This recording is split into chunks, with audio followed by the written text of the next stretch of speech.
Vous êtes business manager chez Romowin. Oui. Qu'est-ce que vous pouvez donner comme information aux exploitants qui sont soucieux de l'alignement de leur nacelle? J'aimerais simplement les informer qu'il y a du potentiel.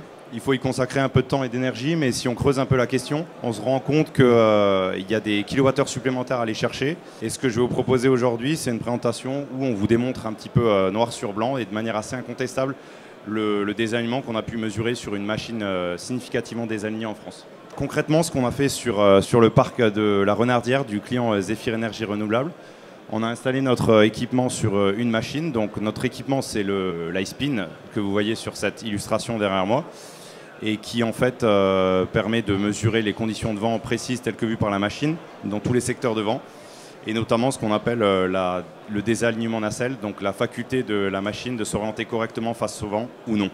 Donc concrètement, ce qu'on a fait sur cette machine, je vais peut-être vous le montrer parce que j'ai un slide d'illustration rapide.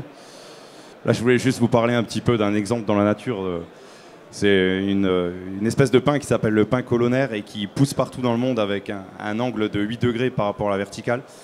Et c'est une situation du coup qu'on retrouve un petit peu dans l'éolien avec la problématique du désalignement nacelle, où de la même manière, un peu partout dans le monde, et sans qu'on sache vraiment pourquoi, on a de nombreuses machines qui présentent un décalage angulaire lorsqu'elles cherchent à s'orienter face au vent. Donc nous, on a un système qui permet de manière assez simple et assez rapide de mesurer directement le désalignement nacelle. C'est l'exemple que vous voyez sur la partie droite du slide, où en fait chacun des 3 capteurs, quand il mesure les conditions de vent, il va osciller entre une vitesse basse et une vitesse haute à cause du désalignement de la machine.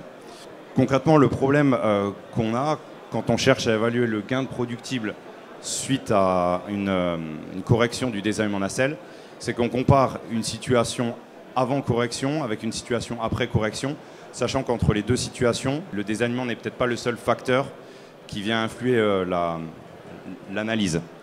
Donc ce qu'on a développé dans notre société, c'est assez simplement une solution qui s'appelle iSpinio et qui vient toutes les heures faire une correction par notre système et l'heure suivante, une correction par le système standard de la machine. Donc du coup, ce qui se passe, c'est qu'on compare les 2 courbes de puissance obtenues avec et sans correction dans des conditions totalement homogènes, selon le schéma que vous voyez ici. Donc c'est un peu le principe qu'on a dans les campagnes acoustiques où toutes les heures on alterne, on arrête les machines ou on les redémarre. Ici on a fait le même principe mais sur la correction du désalignement. Et concrètement, voilà ce que ça donne au niveau de la figure. Donc je m'excuse pour l'inversion des codes couleurs, mais ici sur la figure en bas à droite, on est bien sur un nuage de points réaligné en vert et un nuage de points désaligné en jaune. Donc sur cette machine-là, c'était une Senvion MM92, on avait un désalignement moyen de 15 degrés environ à corriger. Et donc là où notre solution ici, elle présente tout son intérêt, c'est que vous, en tant qu'exploitant, ce que vous voulez savoir, c'est pas seulement si vous avez un désalignement ou pas, mais qu'est-ce que vous y gagnez vraiment en termes de productible. Et donc les résultats, je vous les présente sur le slide suivant. Concrètement, une fois qu'on fait cette analyse avant ou après correction, on obtient ces 2 courbes de puissance que vous voyez ici. Donc, en jaune, c'est sans correction, en vert, c'est avec correction. Et à ce moment-là, on a 2 possibilités pour évaluer précisément le gain de productible. Une possibilité un peu théorique et prévisionnelle, je dirais, et une autre possibilité beaucoup plus opérationnelle et rétrospective. La première possibilité, c'est d'appliquer une distribution de vent à ces 2 courbes de puissance, voir la production qu'on aurait dans les 2 cas et faire le différentiel pour évaluer le gain en productible. Évidemment, ça oblige à prendre une distribution de vent qui est la plus proche possible des conditions du site, et ce qui est un peu peut-être difficile parfois à vérifier en pratique à cause de l'aléa de la ressource de vent. Donc l'approche que notre client a suivie dans ce cas-là, c'est que, au contraire, il a pris une approche rétrospective, il a pris la production avec ou sans correction par l'iSpin sur les mois passés, et il a obtenu la figure que vous voyez ici. Donc ici on a un peu changé les dénominations, mais globalement en bleu c'est avec correction par l'iSpin, en rouge c'est sans correction par l'iSpin. Donc là on est vraiment sur la production pure de la machine avec ou sans correction. Et là ce qui est frappant tout de suite, je pense que les experts qui voient ça, ils se posent tout de suite des questions parce qu'on a des grandes disparités d'un mois sur l'autre au niveau des gains de productible. Concrètement, je n'ai pas mis les chiffres, mais sur mars, on avait un gain de productible qui est de 0,5% à peu près. Sur avril, on est monté à 10%. Alors, on peut se poser des questions.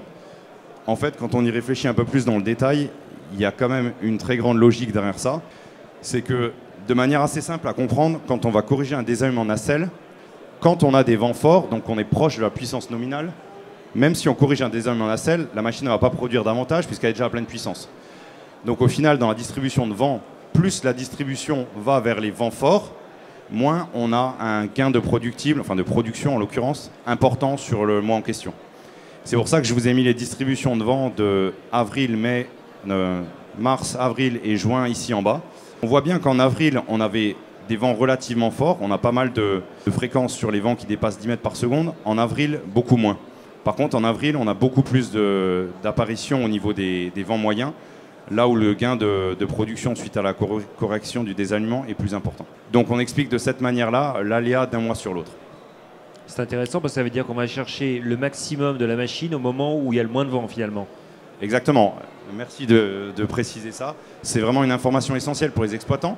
C'est qu'au final, l'intérêt de corriger le désalignement nacelle, il va se présenter d'autant plus quand vous en avez le plus besoin. Ça veut dire que les mois où vous n'avez pas beaucoup de ressources de vent, c'est là que vous allez avoir un maximum de gains de production. A contrario, sur les mois où vous avez une production qui est relativement satisfaisante déjà, vous accepterez peut-être un peu mieux d'avoir un petit peu moins de gains au niveau du productible. Alors, on a fait une autre analyse que je souhaitais partager aussi aujourd'hui, qui est très intéressante. C'est qu'on a regardé à quel point le désalignement nacelle érode la courbe de puissance de la machine en exploitation. On a un peu tendance parfois à penser que peut-être le désalignement nacelle il n'est pas forcément lié aux performances de la machine. C'est faux. Le désalignement nacelle, il impacte directement sur les performances de la machine. C'est ce que je vais vous montrer ici. Simplement, ce qu'on a fait ici, on a pris le nuage de points qu'on a obtenu au niveau du désalignement de la machine.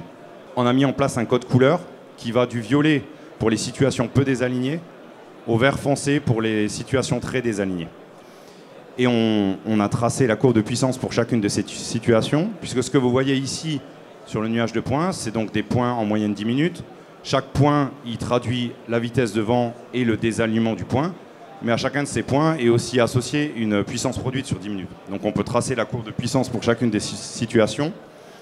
Et voilà concrètement ce qu'on obtient. Donc on voit bien que la courbe de puissance, plus elle va vers le vert, donc plus elle va vers les situations désalignées, plus elle s'érode. Donc on perd clairement en performance au niveau de la machine quand on subit des désalignements sur la machine. J'anticipe déjà la question sur les vitesses de vent hautes et la forme des courbes. Sur les vitesses de vent hautes, on a moins de points, donc on a des courbes qui sont moins bien lissées. Donc on est plus pertinent sur les vitesses de vent moyennes dans ce comparatif que sur les vitesses de vent hautes où on dispose de moins de points. Ça rejoint ce qu'on disait tout à l'heure. Tout à fait. Et pour finir, je voulais évoquer un point qui était un peu dans cette analyse, la cerise sur le gâteau. On a souvent tendance à dire que les désalignements nacelles, ça influe aussi au niveau de la fatigue matériaux sur les composants majeurs de la machine. Et bien finalement, on a réussi à le démontrer sur ce parc-là, sur un composant en particulier, c'est les moteurs de yaw. On s'est rendu compte, à notre grande surprise nous-mêmes, que finalement, quand c'est l'iSpin qui commande l'orientation de la machine face au vent, le temps de fonctionnement du yaw diminue de plus de 23%. Donc l'usure du composant diminue également d'autant. On s'est posé un peu la question d'où est-ce que ça pouvait provenir. Notre explication, c'est potentiellement une meilleure stabilité du signal de l'iSpin par rapport au signal de la girouette qui en fait n'arrête pas de sauter entre différentes valeurs et du coup commande peut-être des réalignements, des réajustements de la position nacelle qui ne sont pas forcément utiles en exploitation. On va dire que les ordres sont plus cohérents, plus une meilleure stabilité peut-être. Peut-être. On est en train d'investiguer encore le pourquoi du comment ici, mais en tout cas les faits ils sont là. C'est un effet de bord agréable, on va dire. C'est un effet de bord dont on se sied très bien. Ouais. Et donc, si j'ai un message à vous faire passer aujourd'hui à vous tous en tant qu'exploitants, c'est que corriger un désalignement nacelle, c'est un moyen simple, rapide et certain pour vous d'accroître la production de vos éoliennes. Donc faites-le avec nous, faites-le avec d'autres, mais faites-le parce qu'au final, vous avez quand même beaucoup à y gagner. Merci Guillaume. Alors juste avant de vous libérer, j'ai quand même néanmoins quelques questions. Oui, la je vous en prie. Est-ce que vous êtes adaptable sur tout type de machine? Globalement, toutes les machines où on a un spinner. Donc historiquement, on avait quelques machines qui ne présentaient pas de spinner, comme par exemple la Nordex Génération Beta, où c'était directement une pièce de fonderie. Donc là, c'est plus compliqué de percer évidemment dans une pièce de fonderie qui fait 10 cm d'épaisseur. Malgré tout, on adapte. Aisément, oui. Voilà, où on a adapté un support qui vient se fixer de manière un peu différente sur ce type de machine. Donc globalement, on peut le mettre sur toutes les machines. Donc aujourd'hui, le High Spin, c'est un produit qui est prêt à être déployé? Tout à fait, on est totalement en déploiement sur les différents marchés. On travaille en Allemagne, en Italie, en Espagne, en France. Et le produit est prêt à vous aider, vous, en tant qu'exploitant, à toujours faire mieux pour récolter le maximum de kilowattheures.